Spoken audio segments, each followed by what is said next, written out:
X39 is that normally as people age, they produce less and less energy. And by the time, if anyone that's on here that's over the age of 50 and hasn't used our products, they know that. They start depending on coffee or some type of stimulant. They need to sleep more. They get a lull in the afternoon.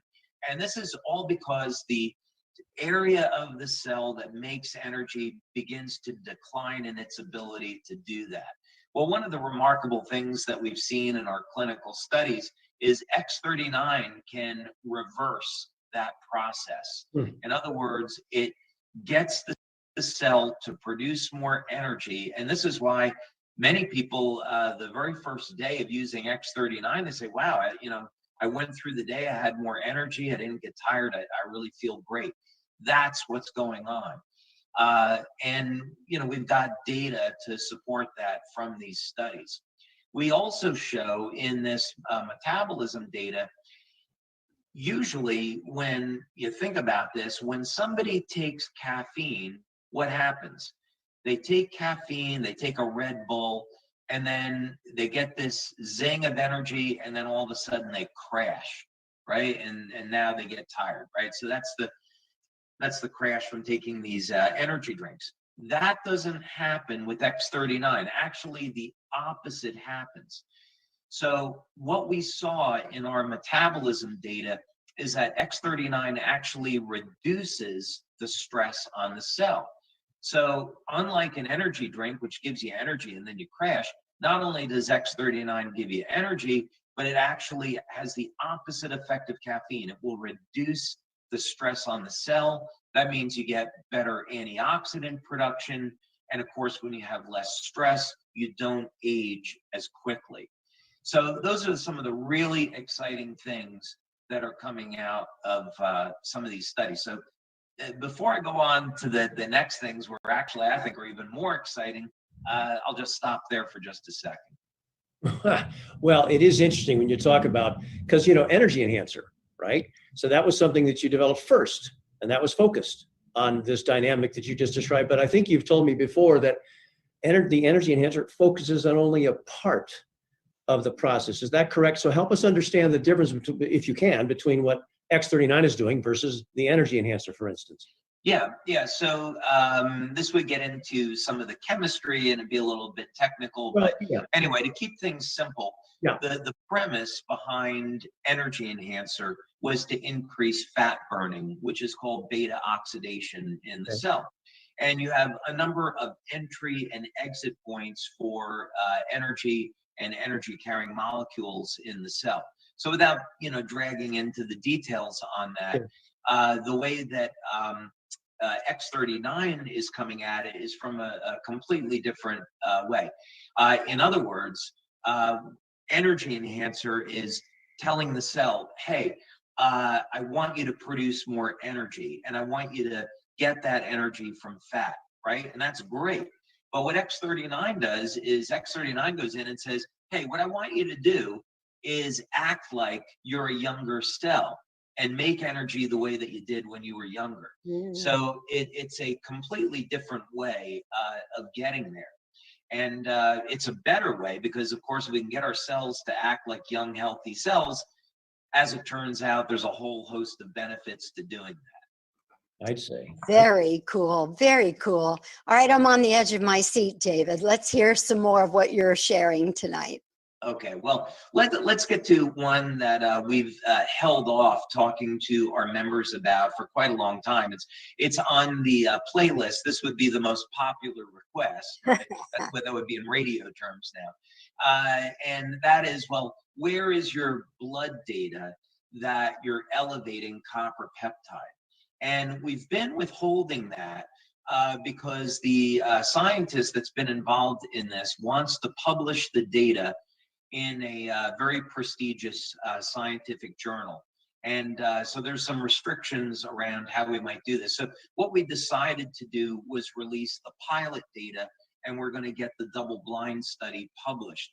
But we've been working on this now for 2 years. We've spent $50,000 just in developing the testing methods Mm. to do this. Not only that doesn't even include the clinical study costs. So, and that's because there's no place that you can go to test for these things. We had to develop our own methodologies with a scientist and pharmacologist. But anyway, what we claim is that we elevate copper peptide with X39, but that's only part of the story, as it turns out.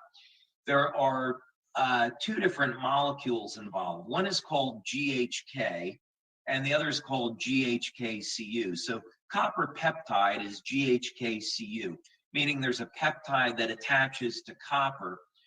But there's another peptide called GHK, which is the precursor. Well, anyway, why is this all important?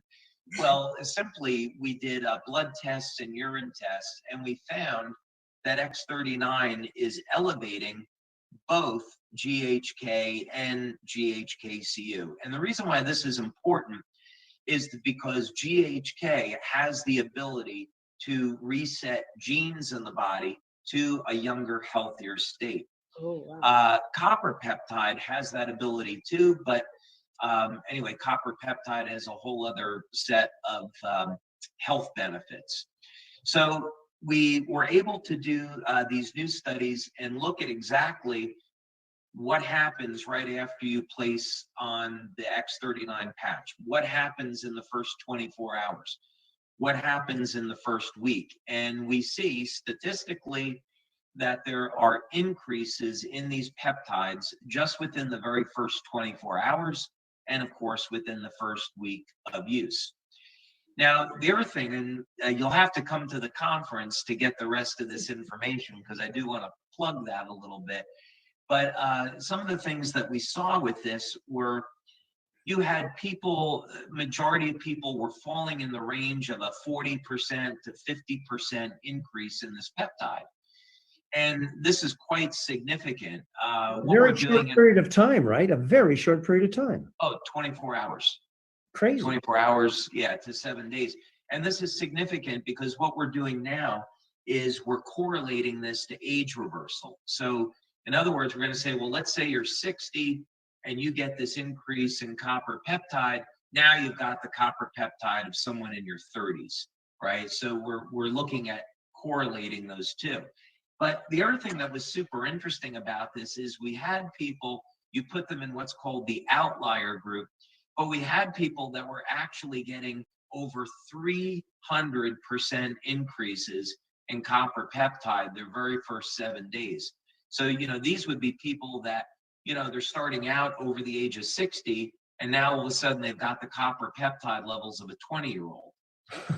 So Wow. there's some very important things that distinguish these people from the people that hit the averages. And we're going to be talking about that in Las Vegas.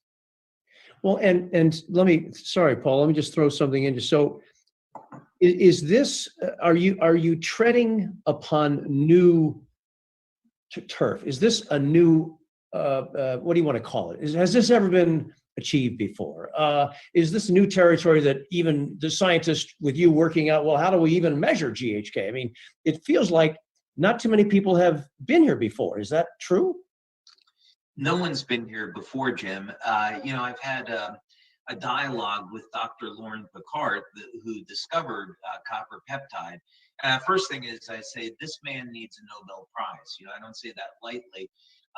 He's been doing this for 45 years. He's set and established the groundbreaking science by discovering copper peptide and dedicating his life to proving why we should be concerned with this and why everybody should be elevating it.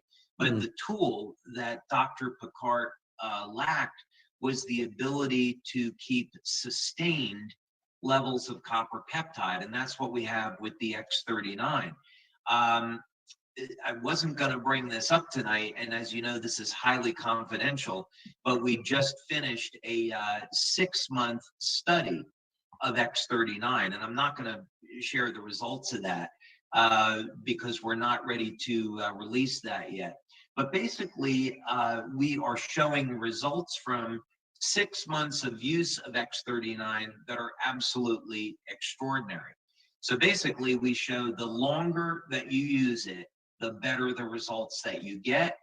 And I think that's the most I'd want to say about it now. So yes, because the X39 patch has never been available before, the ability to study the biological effects on the human body over a sustained period of time has never been available before, not even to Dr. Picard.